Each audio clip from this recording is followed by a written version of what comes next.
স্পষ্ট ঘোষণা হলো নবীর দুশমনের কোনো ধর্ম পরিচয় নাই, নবীর দুশমনের কোনো রাজনৈতিক পরিচয় নাই, নবীর দুশমনের কোনো গোত্রীয় কোনো বংশীয় পরিচয় নাই। নবীর দুশমনের একটাই পরিচয়, ও মানবতার দুশমন, ও বিশ্ব সভ্যতার দুশমন, ও আল্লাহর নবীর দুশমন, সে আমাদের জানের দুশমন। যদি এভাবে একটার পর একটা ঘটনা ঘটতে থাকে, মনে রাখবেন তাওহীদি জনতার বাঁধ, ধৈর্যের বাঁধ ভেঙে গেলে সেই বাঁধ ভাঙ্গা গণস্রোতে বঙ্গভবন, সংসদ ভবন, গণভবন সব ভেসে যাবে বঙ্গোপসাগরে। হে ইমানদার মুমিন মুসলমানরা, ঈমানের দায়িত্বহীন কথা শুনে রাখো। ফামা লাকুম ফিল মুনাফিকিনা ফিয়াতাইন, ফামা লাকুম ফিল মুনাফিকিনা ফিয়াতাইন, ফামা লাকুম ফিল মুনাফিকিনা ফিয়াতাইন ওয়াল্লাহু আরকাসাহুম বিমা কাসাবু। আজ জাতি দুই ভাগে বিভক্ত। এক ভাগ আল্লাহর নবীর ইজ্জতের হেফাজতের জন্য জান কুরবান করতে প্রস্তুত হয়ে গিয়েছে, আর আরেক দল তাদেরকে তিরস্কার করবার জন্য প্রস্তুত হয়ে গিয়েছে। পিঠের চামড়া থাকবে না রে, পিঠের চামড়া থাকবে না, বন্দামি আর করিস না রে, সুন্নি নামের ভান্ডারা, হুঁশিয়ার সাবধান। মুহতারাম হাজিরিন, স্পষ্ট কথা, আজ নবীর নামে যারা কটূক্তি করেছে, সে যে ধর্মাবলম্বী হোক না কেন, সে যেই ধর্মাবলম্বী হোক না কেন, স্পষ্ট ঘোষণা হলো নবীর দুশমনের কোনো ধর্ম পরিচয় নাই, নবীর দুশমনের কোনো রাজনৈতিক পরিচয় নাই, নবীর দুশমনের কোনো গোত্রীয় কোনো বংশীয় পরিচয় নাই। নবীর দুশমনের একটাই পরিচয়, ও মানবতার দুশমন, ও বিশ্ব সভ্যতার দুশমন, ও আল্লাহর নবীর দুশমন, সে আমাদের জানের দুশমন। ফাঁসি ফাঁসি ফাঁসি চাই, সাতিমে রাসূলের ফাঁসি চাই, ফাঁসি ফাঁসি ফাঁসি চাই, নারায়ে তাকবীর। মুহতারাম হাজিরিন, কাজী আজ কোন তদন্ত যথাযথভাবে তদন্ত হওয়ার আগে, যথাযথভাবে প্রমাণিত হওয়ার আগে, বিপ্লব চন্দ্র শুভ নামক ভোলার সেই সাতমে রাসূল নবীর বিরুদ্ধে যার পক্ষ থেকে দৃষ্টতাপূর্ণ কটূক্তি করা হয়েছে, তাকে সেভ করার জন্য, তাকে রক্ষা করার জন্য প্রমাণ ছাড়া যারা তার আইডি হ্যাক হয়েছিল বলে দাবি করবে, এটা মুনাফিকদের ব্যাপারে নমনীয়তা প্রদর্শন করার লক্ষণ।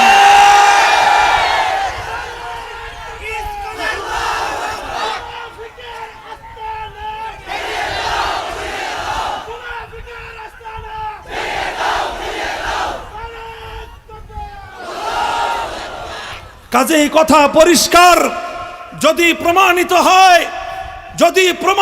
হয় যে বিপ্লব শুভ চন্দ্রের আইডি প্রকৃত অর্থেই ফেক ছিল, সেটা হ্যাক হয়ে গিয়েছিল, সে আমার নবীকে গালি দেয়নি, যতক্ষণ পর্যন্ত সুপ্রমাণিতভাবে তথ্য প্রমাণের আলোকে প্রমাণিত না হবে, ততক্ষণ পর্যন্ত তার পক্ষে যদি কেউ সাফাই গায়, চাই সে প্রশাসনের কোনো কর্মকর্তা হোক, চাই সে কোনো রাজনৈতিক নেতা নেত্রী হোক, সে মুসলমানদের প্রাণের দুশমন। নারায়ে তাকবীর, নারায়ে তাকবীর।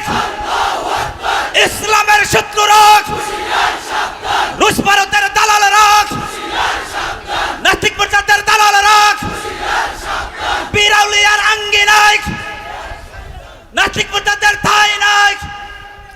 মুহতারাম হাজিরিন, আমাদের আখেরি পয়গাম হলো এই, আজ ভোলার বোরহানুদ্দিনের সেই তাওহীদি নবী প্রেমিক জনতাকে গোটা বাংলাদেশের মুসলমানদের পক্ষ থেকে আমরা সংগ্রামী সালাম জানাই। তোমরা প্রমাণ করে দিয়েছ, আজও নবীকে গালি দিয়ে কোনো কুলাঙ্গার স্বাভাবিকভাবে পার পেতে পারে না। এখনো এই জমিন নবীর ইজ্জতের হেফাজতের জন্য লাখো নবীর উম্মত জীবন দেওয়ার জন্য প্রস্তুত। কথা ঠিক না বেঠিক?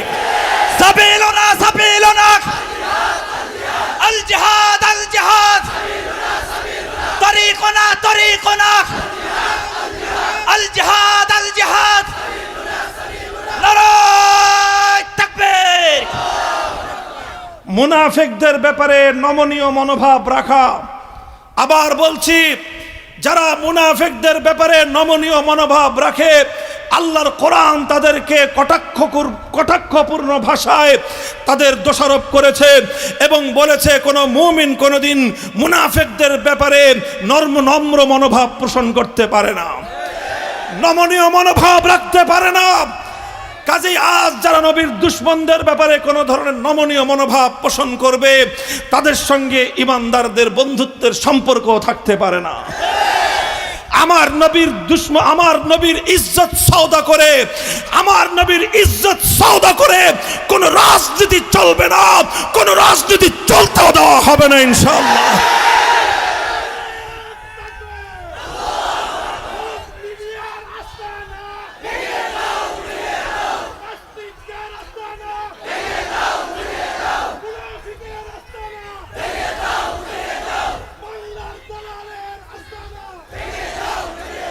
আজ পরিস্থিতি যা তৈরি হয়েছে, গোটা বাংলাদেশ আজ বিক্ষুব্ধ, অগ্নিগর্ভ আজকে বাংলাদেশ।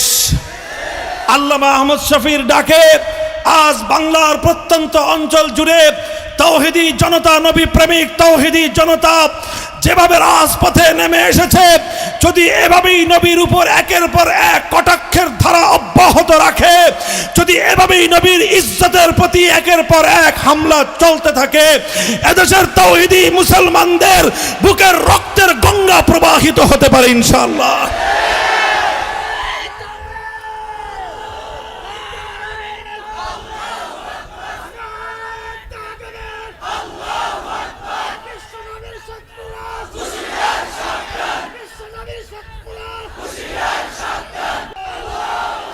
দুই 2013 সালের মহা জাগরণ, শাপলা চত্বরের অবিস্মরণীয় জাগরণ ছিল আল্লাহর নবীর ইজ্জতের হেফাজতের স্বার্থে। নবীর উপর যারা কটূক্তি করে, নবীর বিরুদ্ধে যারা কুৎসা রটনা করে, সেই কুলাঙ্গারদের বিরুদ্ধে সর্বোচ্চ শাস্তির বিধান, মৃত্যুদণ্ডের আইন চাইতে গিয়ে আমরা শাপলা চত্বরে জড়ো হয়েছিলাম। আজও পর্যন্ত লক্ষ কোটি মুসলমানদের সেই প্রাণের দাবি আদায় হয় নাই। এখনো পর্যন্ত নবীর দুশমনদের বিরুদ্ধে কার্যকর কোনো পদক্ষেপ চোখে দেখা যায় না। বঙ্গবন্ধুর বিরুদ্ধে কেউ কুৎসা রটনা করলে 24 ঘন্টা যেতে হয় না, নিখোঁজ হয়ে যায়। প্রধানমন্ত্রীকে যদি কেউ কটাক্ষ করে 12 ঘন্টা লাগে না, সে গুম হয়ে যায়, আর কোনোদিন খুঁজে পাওয়া যায় না। অথচ আমার নবীর ইজ্জতের উপর আঘাত করবার পরেও দেখা যায় প্রশাসনের কোনো টনক নড়ে না। আমরা এই পরিবেশ, এই পরিস্থিতির অবসান চাই। আমরা চাই আমাদের এদেশে, আমাদের এই পরিবেশে 90% মুসলমানদের এই মাতৃভূমিতে আল্লাহর নবীর বিরুদ্ধে আর কোনো কটূক্তি যেন করার দুঃসাহস কেউ না পায়। যতদিন পর্যন্ত নবীর বিরুদ্ধে কটূক্তিকারীর জন্য সর্বোচ্চ শাস্তির বিধান জাতীয় সংসদে পাশ করে সেটা কার্যকর করার ব্যবস্থা না করা হবে, ততদিন পর্যন্ত সমস্ত কটাক্ষের দায়ভার সরকার এবং তার প্রধানকেই বহন করতে হবে।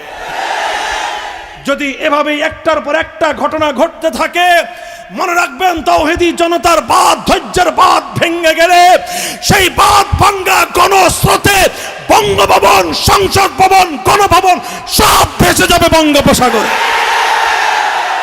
নারায়ে তাকবীর, নারায়ে তাকবীর, চল লড়াই চলবে, আলেম ওলামা লড়বে, চল লড়াই চলবে, মুসলমানরা লড়বে, দিতে তো রক্ত, রক্তের বন্যায়, নারায়ে তাকবীর। কথাগুলো শুধু কথায় থাকবে না, ইনশাআল্লাহ এই অনুযায়ী আমরা কাজ করব। নিজের জীবনকে সে অনুযায়ী আমরা তৈরি করব ইনশাআল্লাহ। নিজেদের পরবর্তী প্রজন্মকে আমরা সেই সবক দেব ইনশাআল্লাহ। প্রত্যেকের কাছে পয়গাম পৌঁছে দিব, নবীর ইজ্জতের ব্যাপারে কোনো আপোষ নাই, নবীর সম্মান রক্ষা করার ক্ষেত্রে কোনো দলীয় পরিচয় নাই, নবীর ইজ্জতের বিপক্ষে অবস্থান নিলে কোনো নেতা নেত্রীর খাতির নাই। কথা পরিষ্কার। আল্লাহ পাক রব্বুল আলামিন আমাদেরকে আমল করার তৌফিক দান করেন। সুবহানাল্লাহি ওয়া বিহামদিহি সুবহান SR Media,